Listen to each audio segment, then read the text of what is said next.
We've been talking about many of the cybersecurity concerns that have been arising during this pandemic, especially with people working remotely. Now, this time we're going to talk about DDoS, or distributed denial of service attacks. Usually we think of victims of a DDoS attack as being a large corporation, someone who's doing a lot of business online, and someone targets them, maybe a nation state or an activist, to try to shut them down. But I'm here with Brian Rexroad, and he's going to tell us about an unexpected set of victims that's turning up. Tell me about that, Brian. Well, it's interesting that video gaming has actually become a very competitive activity. And so being competitive, the game could potentially extend outside of the game itself and into the network.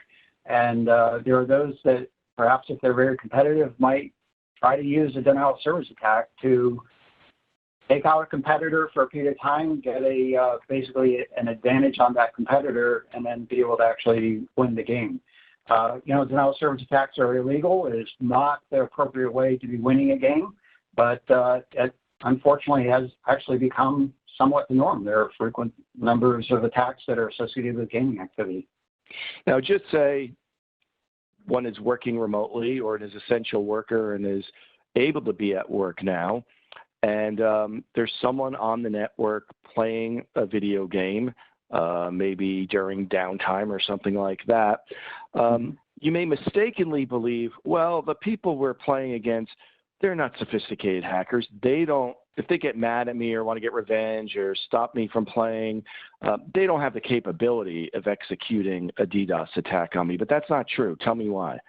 Well, there are actually attack services. They've monetized the market that's associated with this desire to be competitive online. In fact, one of the things that they've tended to do, sometimes you'll hear about an attack against a gaming service provider. Oftentimes that is actually a marketing activity, that is they're trying to draw attention to the fact that they have this service available and market to the folks that play those games. And so it doesn't really take much sophistication. It's all available online. They could go to a DDoS for hire service to be able to support these kinds of things.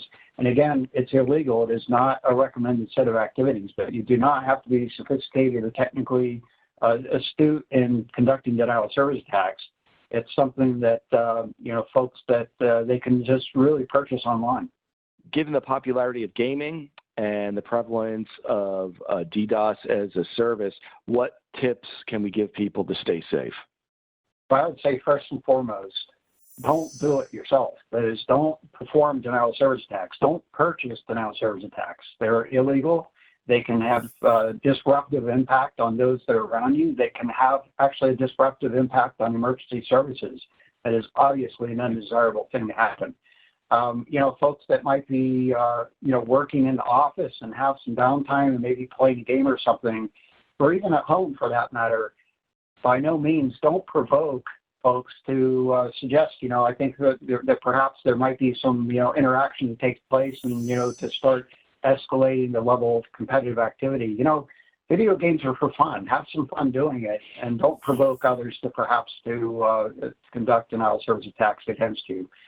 Certainly, if you're in a work location, there is the risk that an attack while you're at work could actually have a disruptive impact on the business itself, and I suspect that would potentially end up in some undesirable situation for folks that if it were traced to a particular individual. So obviously, if you want to not use denial of service attacks as a part of gaming, do not provoke attacks, really just enjoy games, have fun with them, and go home happy.